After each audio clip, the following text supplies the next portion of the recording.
आप सुन रहे हैं समाचार एजेंसी ऑफ इंडिया की साई न्यूज में ऑडियो बुलेटिन। नमस्कार, आप सुन रहे हैं समाचार एजेंसी ऑफ इंडिया की साई न्यूज की समाचार श्रृंखला में शुक्रवार 23 अक्टूबर का राष्ट्रीय ऑडियो बुलेटिन। अब आप शरद खरे से समाचार सुनिए। देश में पानी की बर्बादी करने वालों को अब सचेत रहने की आवश्यकता है। दरअसल अब कोई भी व्यक्ति और सरकारी संस्था यदि भूजल स्रोत से हासिल होने वाले पीने योग्य पानी की बर्बादी या बेवजह उपयोग करता है तो यह एक दंडात्मक अपराध माना जाएगा। इससे पहले भारत में पानी की बर्बादी को लेकर दंड का कोई प्रावधान नहीं था। घरों की टंकियों के अलावा कई बार टैंक से जगह जगह पानी पहुंचाने वाली नागरिक संस्थाएं भी पानी की बर्बादी करती हैं। केंद्र के एक नए निर्देश के अनुसार पीने योग्य पानी के दुरुपयोग पर भारत में 1 लाख रुपए तक का जुर्माना और 5 साल तक की जेल की सजा के साथ दंडनीय अपराध होगा।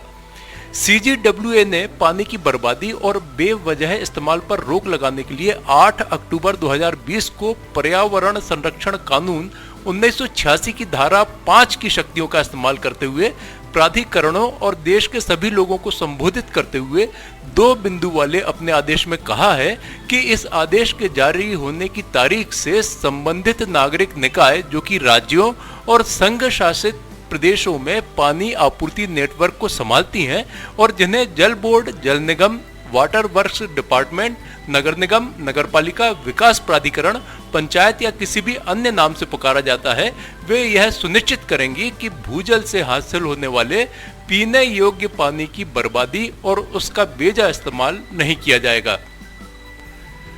लगभग 14 महीने की हिरासत के बाद रिहा हुई जम्मू कश्मीर की पूर्व मुख्यमंत्री और पीपुल्स डेमोक्रेटिक पार्टी की अध्यक्ष महबूबा मुफ्ती ने सियासी गतिविधियां आरंभ कर दी हैं।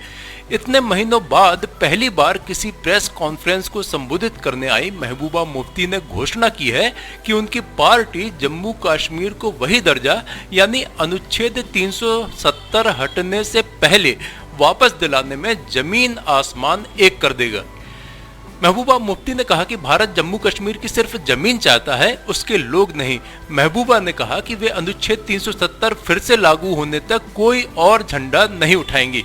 इस दौरान उन्होंने अपनी टेबल पर जम्मू कश्मीर के झंडे के साथ पार्टी का झंडा रखा हुआ था, जबकि अनुच्छेद 370 हटने के साथ ही पूरे जम्मू कश्मीर में सिर्फ तिरंगा फहराने की अनुमति है। उन्होंने जम्मू कश्मीर के झंडे की तरफ इशारा करते हुए कहा कि जब तक मेरा झंडा हमारे पास वापस नहीं आ जाता, मैं कोई भी दूसरा झंडा, संभवतः तिरंगा, नहीं उठाऊंगी।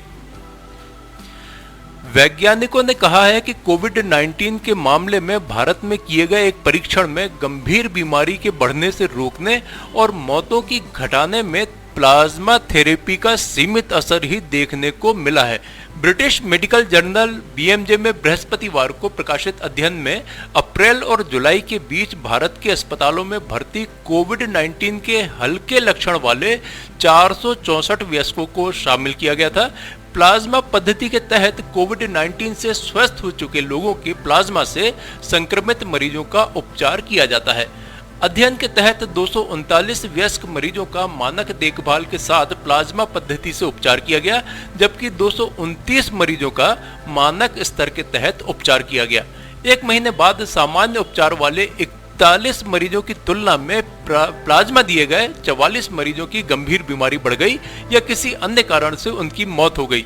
शोधकर्ताओं के मुताबिक हालांकि प्लाज्मा थेरेपी से 7 दिन बाद सांस लेने में दिक्कतें या बेचैनी की शिकायतें कम हुई। अध्ययन करने वाली इस टीम में भारतीय आयुर्विज्ञान परिषद और राष्ट्रीय महामारी विज्ञान संस्थान तमिलनाडु के विशेषज्ञ भी शामिल थे। क्रिकेट के लिए भारत के लिए पहले विश्व कप विजेता कप्तान कपिल देव की दिल का दौरा पड़ने के बाद शुक्रवार को एंजियोप्लास्टी की गई। अगले 2 दिनों में उन्हें अस्पताल से छुट्टी मिलने की उम्मीद है। इस महान क्रिकेटर ने इंस्टाग्राम पर बयान में लिखा कि वे उबरने की प्रक्रिया में हैं। दिल्ली के सुंदर नगर में रहने वाले 61 वर्षीय कपिल देव को बृहस्पतिवार को सीने में दर्द की शिकायत के बाद यहां ओखला के फोर्टिस एस्कॉर्ट्स हार्ट इंस्टीट्यूट के आपात विभाग में ले जाया गया। अस्पताल ने अपने शुरुआती बयान में सिर्फ सीने में दर्द का ही जिक्र किया था, लेकिन फिर ताजा स्वास्थ्य बुलेटिन में कहा गया कि कपिल देव को दिल का दौरा पड़ा था। उनकी जांच की गई और रात में ही आपात कोरोनरी एंजियोप्लास्टी की गई। इस समय वे डॉक्टर अतुल माथुर और उनकी टीम की देखरेख में आईसीयू में भर्ती हैं। कोरोना संकट के बीच अमेरिका में राष्ट्रपति चुनाव को लेकर चुनाव प्रचार अभियान जोरों पर है। राष्ट्रपति डोनाल्ड ट्रंप और जो बिडेन के बीच शुक्रवार को प्रेसिडेंशियल डिबेट हुई। इस दौरान अमेरिकी राष्ट्रपति डोनाल्ड ट्रंप ने भारत का भी जिक्र किया। ट्रंप ने कहा कि जलवायु परिवर्तन को लेकर लड़ाई में भारत, रूस और चीन का रिकॉर्ड खराब रहा है। ट्रंप के इस बयान पर भारतीय बिफर पड़े हैं। यूएस प्रेसिडेंट द्वारा सार्वजनिक मंच से भारत की ऐसी आलोचना को लेकर इंडियन सोशल मीडिया यूजर्स उन्हें ट्रोल कर रहे हैं। लोग ट्रंप को अपशब्द भी लिख रहे हैं। इन्हीं सब के बीच वरिष्ठ पत्रकार रवीश कुमार ने ट्रंप के बयान पर चुटकी ली है। चुटकी लेते हुए रवीश कुमार ने डोनाल्ड ट्रंप को खुला खत भी लिखा है। रवीश कुमार ने ये ओपन लेटर अपने फेसबुक पेज पर पोस्ट किया है। भारतीय रेलवे यात्रियों के लिए बैग्स ऑन व्हील्स सर्विस को आरंभ करने जा रही है। रेलवे की इस नई व्यवस्था के तहत अब यात्रियों को अपना सामान ढोने की टेंशन से मुक्ति मिल जाएगी। रेलवे यात्रियों के घर से उनका सामान पिकअप कर स्टेशन तक पहुंचाएगी। Railway bags on wheels service को ऐप बनाकर यात्रियों को इसकी सुविधा देने जा रही है। गैर किराया राजस्व अर्जन योजना के अंतर्गत इस सर्विस को आरंभ किया जाएगा। इस तरह की सर्विस रेलवे में पहली बार आरंभ हो रही है। रेलवे BOW ऐप के जरिए यह सर्विस मुहैया करवाएगी। समाचारों के बीच में हम आपको यह जानकारी भी दे दें कि मौसम की अपडेट जानने के लिए समाचार एजेंसी ऑफ इंडिया के चैनल पर प्रतिदिन अपलोड होने वाले वीडियो अवश्य देखें। मौसम से संबंधित अपडेट मूलतः किसानों, निर्माण कार्य, यात्रा या समारोह आदि के लिए फायदेमंद साबित हो सकते हैं। समाचार एजेंसी ऑफ इंडिया के द्वारा अब तक मौसम के जो पूर्वानुमान जारी किए गए हैं वे 95 से 99% तक सही साबित हुए हैं। बिहार के भागलपुर जिले में एक चुनावी रैली को संबोधित करते हुए कांग्रेस नेता राहुल गांधी ने प्रधानमंत्री नरेंद्र मोदी पर कोरोना महामारी को रोकने में नाकाम रहने का आरोप लगाया। उन्होंने कहा कि प्रधानमंत्री मोदी ने कहा था कि कोरोना को हम 22 दिन में खत्म कर देंगे, लेकिन अब एक शब्द नहीं बोलते। महागठबंधन प्रत्याशी के पक्ष में आयोजित जनसभा में राहुल ने नीतीश कुमार पर भी जमकर निशाना साधा। राहुल गांधी ने कहा कि प्रधानमंत्री नरेंद्र मोदी ने कहा था कि भारत 22 दिन में कोरोना मुक्त हो जाएगा। मैं फरवरी से ही कहते आ रहा था कि कोरोना के कारण भारत के गरीब, मजदूर और किसान बुरी तरह से प्रभावित होंगे, लेकिन मेरा मजाक बनाया गया। राहुल ने कहा कि प्रधानमंत्री तो थाली बजाकर और मोमबत्ती जलाकर कोरोना को खत्म कर रहे थे। आज 6-7 महीने बीत चुके हैं, लेकिन अब वे इस पर एक भी शब्द नहीं बोलते हैं। नारकोटिक्स कंट्रोल ब्यूरो के डायरेक्टर जनरल राकेश अस्थाना मुंबई के गुपचुप दौरे के बाद शुक्रवार को दिल्ली लौट गए। इस मामले से जुड़े लोगों के मुताबिक जून में सुशांत सिंह राजपूत की मौत के बाद आरंभ हुई ड्रग तस्करी की जांच केस की समीक्षा के लिए वे मुंबई पहुंचे थे। राकेश अस्थाना रात भर के लिए मुंबई ऐसे समय में पहुंचे जब एनसीबी की ओर से बड़े एक्शन की तैयारी चल रही है, जिसमें बॉलीवुड के कई बड़े सितारे और ड्रग्स तस्करों के खिलाफ कार्रवाई की जा सकती है। अधिक ब्यौरा देने से इनकार करते हुए एक वरिष्ठ अधिकारी ने बताया कि अगले 2 सप्ताह में एक्शन की उम्मीद की जा सकती है। इलाहाबाद हाई कोर्ट ने राज्य सरकार को प्रदेश में सभी पार्क, खेल मैदान और खुली जमीन से अतिक्रमण हटाने का निर्देश दिया है। कोर्ट ने कहा है कि प्रत्येक पार्क का स्थानीय निकायों के माध्यम से ठीक से रखरखाव किया जाए ताकि आम लोग इनका उपयोग कर सकें। कोर्ट ने कहा कि किसी भी पार्क में किसी को भी कूड़ा डालने या इकट्ठा करने या अन्य उपयोग में लाने की अनुमति न दी जाए। भारत में कोरोना संक्रमित मरीजों की संख्या 77,70,267 पहुंच गई है। इसमें से वर्तमान में सक्रिय मामलों की संख्या 6,95,101 है, जबकि 69,56,453 मरीज अब तक इस बीमारी से ठीक हो चुके हैं। इस बीमारी से हुई मृत्यु का आंकड़ा 1,17,413 हो गया है। कोरोना संक्रमितों के सक्रिय मामलों की संख्या जिन राज्यों में 20,000 से अधिक हो गई है, उनमें महाराष्ट्र में सर्वाधिक 1,50,011 सक्रिय मरीज हैं। महाराष्ट्र के बाद केरल में 93,291, कर्नाटक में 92,927, पश्चिम बंगाल में 36,064, तमिलनाडु में 34,198, आंध्र प्रदेश में 32,257, उत्तर प्रदेश में 29,131, छत्तीसगढ़ में 25,238, दिल्ली में 25,237, असम में 24,724 और तेलंगाना में 20,377 सक्रिय मामले हैं।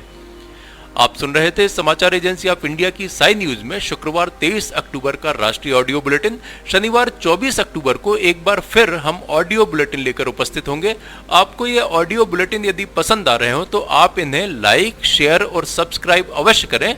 सब्सक्राइब कैसे करना है यह प्रत्येक वीडियो के आखिरी में हम आपको बताते ही हैं।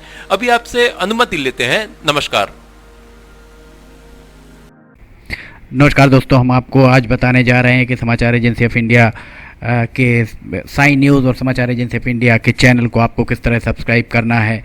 सबसे पहले आप अपना ब्राउज़र खोलिए, या तो ब्राउज़र खोलेंगे या फिर आपके पास यूट्यूब का ऐप होगा उसे खोलिए, या तो ब्राउज़र में youtube इसके बाद डॉट लगाकर com youtube.com आप खोलेंगे। यूट्यूब आपका खुल जाता है।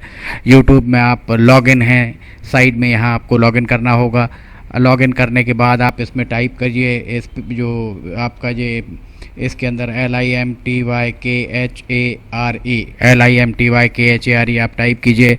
जैसे ही आप ये टाइप करते हैं लिमटी खरे खुल जाता है। आप देखिए यहाँ लाल रंग का ये बना हुआ है, आप इस पर जैसे ही क्लिक करिए ये अब आपके सामने ये सब्सक्राइब बटन आ रहा है। इसमें आप इसको दबाइए। जैसे ही आप ये सब्सक्राइब बटन को दबाएंगे ये इसका रंग लाल नहीं रह जाएगा। इसके बाजू में ये देखिए घंटी का बटन, बेल जो है, बेल को आप पुश करिए। बेल में नोटिफिकेशन आप ऑल कर दीजिए। जैसे ही आप नोटिफिकेशन ऑल पुश करते हैं वैसे ही आप समाचार एजेंसी ऑफ इंडिया की इस चैनल को सब्सक्राइब कर देते हैं। अब हम आपको बताते हैं समाचार एजेंसी ऑफ इंडिया के अगर होम में आप देखेंगे तो होम में आपको शुरू के 4-5 जो वीडियोस हैं वो आपको दिखाई देंगे। इसके वीडियोस में अगर आप जाएंगे तो वीडियोस में आप देखिए अभी तक जितने भी वीडियोस अभी तक डले हुए हैं सारे के सारे वीडियोस आपको इसके अंदर दिखाई दे जाएंगे। आप जो भी वीडियो चाहें, आप इसको जो भी वीडियो आप चाहते हैं उस वीडियो को आप चाहें तो क्लिक करके खोल सकते हैं, उसे आप देख सकते हैं।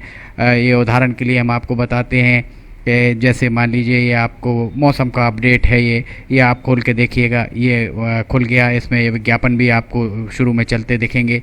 इसके बाद आप बैक करके वापस जा सकते हैं। प्लेलिस्ट में अगर आप जाएंगे तो प्लेलिस्ट में आपको बहुत सारी चीज़ें, बुंदेली लोकगीत, हास्य, साई news, cartoons, weather update, audio bulletin, Limti की लालटेन एक विशेष प्रोग्राम इसमें होता है, वीडियो न्यूज़, रिलीजियस फार्मूलाज जो भी बच्चों के उपयोग के लिए, स्पेशल रिपोर्ट, कविताएं, citizen reporting, architecture, daily news, appeal अगर किसी के द्वारा अपील की जा रही है तो वो वॉइस न्यूज़, मीडिया मीमांसा, हिंद गजट की सुर्खियाँ और अदर्स में बहुत सारी चीज़ें आपको मिल जाएंगी। इसके बाद कम्युनिटी में अगर आप जाते हैं, इसकी कम्युनिटी में जाएंगे तो आपको अब तक कितने भी वीडियोस जितने भी डले हुए हैं वो सारे के सारे आपको मिल जाएंगे।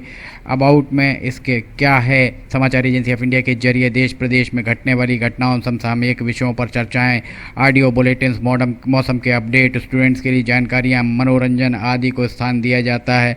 समाचार भेजने के लिए ईमेल LIMTYKHARE@gmail.com और व्हाट्सअप नंबर 9425011234 9584647438 पर वीडियो भेज सकते हैं। आप वापस होम में आप आ जाइए, आप देखिए सब्सक्राइब, आप इस तरह आप इसको सब्सक्राइब कर सकते हैं।